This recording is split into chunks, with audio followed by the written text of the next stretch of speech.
ಯುವಕನೊಬ್ಬ ನ್ಯಾಯಾಂಗ ಕ್ಷೇತ್ರದಲ್ಲಿ ಅದ್ಭುತ ಸಾಧನೆ ಮಾಡಿ ಜಿಲ್ಲೆಯ ಹೆಮ್ಮೆಯಾಗಿದ್ದಾನೆ.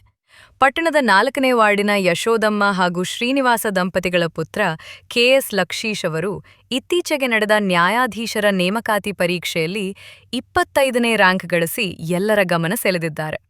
ಸಾಮಾನ್ಯ ಕುಟುಂಬದಲ್ಲಿ ಜನಿಸಿದ ಲಕ್ಷೀಶ್ ಅವರು ಆರ್ಥಿಕ ಸಂಕಷ್ಟಗಳ ನಡುವೆಯೂ ತಮ್ಮ ಗುರಿಯನ್ನು ಕೈಬಿಡದೆ ಹಗಲಿರುಳು ಅಧ್ಯಯನ ಮಾಡಿ ಈ ಸಾಧನೆ ಮಾಡಿದ್ದಾರೆ.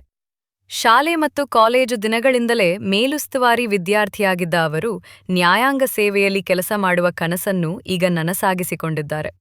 ಈ ಸಾಧನೆಯೊಂದಿಗೆ ಕೊರಟಗೆರೆ ಪಟ್ಟಣದ ಜನರು ಹರ್ಷ ವ್ಯಕ್ತಪಡಿಸಿದ್ದು, ಸಾರ್ವಜನಿಕರು, ಸಂಘಟನೆಗಳ ಪದಾಧಿಕಾರಿಗಳು ಹಾಗೂ ಗಣ್ಯರು ಅಭಿನಂದನೆಗಳ ಮಹಾಪೂರ ಹರಿಸಿದ್ದಾರೆ. ನಮಸ್ಕಾರ. ಏನಂದರೆ ಇವತ್ತು ನಮ್ಮ ಗಿರಿನಗರ 4ನೇ ವಾರ್ಡ್ನ ಲಕ್ಷ್ಮೀಶ್ ಅವರು ನ್ಯಾಯಾಧೀಶರ ಹುದ್ದೆಯಲ್ಲಿ 25ನೇ ರ್ಯಾಂಕ್ 26ನೇ ವಯಸ್ಸಿನಲ್ಲಿ ಗಳಿಸೋದ್ರ ಮೂಲಕ ಒಂದು ನಮ್ಮ ಕೊರಟಗೆರೆಗೆ ಹಾಗೆ ಕರ್ನಾಟಕಕ್ಕೆ ಒಂದು ತುಮಕೂರು ಜಿಲ್ಲೆಗೆ ಒಂದು ಸ್ಥಾನಮಾನ ಗಳಿಸಿ ಕೊಟ್ಟಿದ್ದಾರೆ ಅಂದರೆ ತಪ್ಪಾಗಲಾರ್ದು. ಏನಂದರೆ ಅವ್ರ ತಂದೆ ತಾಯಿ ಇಬ್ಬರೂ ಕೂಡ ಒಬ್ಬರು ತಂದೆ ವ್ಯವಸಾಯ ವೃತ್ತಿ ಮಾಡಿಕೊಂಡು ಅದರ ವ್ಯವಸಾಯದಲ್ಲಿ ಕೆಲಸ ಮಾಡಿಕೊಂಡು ಜೊತೆಗೆ ತಾಯಿ ಬೀಡಿ ಸುತ್ತಾ ಮಗನ ಒಂದು ಶ್ರೇಯೋಭಿಲಾಷೆಗೆ ದುಡಿದಿರ್ತಕ್ಕಂಥದ್ದು.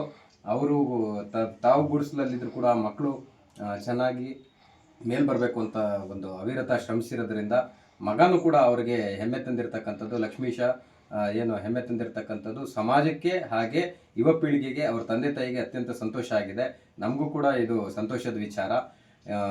ಲಕ್ಷ್ಮೀಶ್ ಅವ್ರಿಗೆ ದೇವರು ಇನ್ನೂ ಹೆಚ್ಚಿನ ಅಧಿಕಾರ, ಆಯುಷ್ಯ ಮತ್ತು ಎಲ್ಲವನ್ನು ಸಕಲ ಐಶ್ವರ್ಯಗಳನ್ನು ಕೊಡಲಿ ಅಂತೇಳಿ ಈ ಮೂಲಕ ನಾವು ಕೇಳ್ಕೊಳ್ತಾ ಇದ್ದೇವೆ. ಮೊದಲನೇದಾಗಿ ಎಲ್ರಿಗೂ ಧನ್ಯವಾದ. ಇಲ್ಲಿ ಬಂದು ನನ್ನ ಜೊತೆ ಸಂತೋಷನ ಹಂಚ್ಕೊಳ್ಳೋದಕ್ಕೆ ಇಷ್ಟು ದೂರ ನನ್ನ ರೆಕಗ್ನೈಸ್ ಮಾಡಿ ಇಲ್ಲಿನವರೆಗೂ ಬಂದಿದ್ದೀರಾ. ನನ್ನ ತಂದೆ ತಾಯಿ ಆಶೀರ್ವಾದದೊಂದಿಗೆ ನಾನು ಈ ಸಿವಿಲ್ ನ್ಯಾಯಾಧೀಶರ ಪರೀಕ್ಷೆಯನ್ನು 25ನೇ ರ್ಯಾಂಕ್ ಪಡೆಯುವ ಮೂಲಕ ಉತ್ತೀರ್ಣನಾಗಿದ್ದೇನೆ. ಅದರಿಂದ ತುಂಬ ಖುಷಿಯಾಗಿದೆ. ಮತ್ತು ಈ ಥರ ಎಲ್ಲ ಸಪೋರ್ಟ್ ಕೊಡ್ತಿರೋದು ನೋಡಿ ನನಗೆ ತುಂಬ ಸಂತೋಷ ಆಗ್ತಿದೆ. ಎಲ್ರಿಗೂ ಧನ್ಯವಾದಗಳು ಇಲ್ಲಿವರೆಗೂ ಬಂದು ಸಂತೋಷನ ಹಂಚ್ಕೊಂಡಿದ್ದಕ್ಕೆ.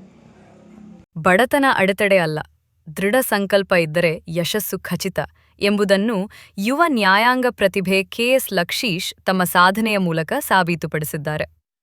ಕೊರಟಗೆರೆಗೆ ಕೀರ್ತಿ ತಂದ ಯುವ ಪ್ರತಿಭೆಗೆ ನಮ್ಮ ಚಾನೆಲ್ ವತಿಯಿಂದ ಹಾರ್ದಿಕ ಅಭಿನಂದನೆಗಳು.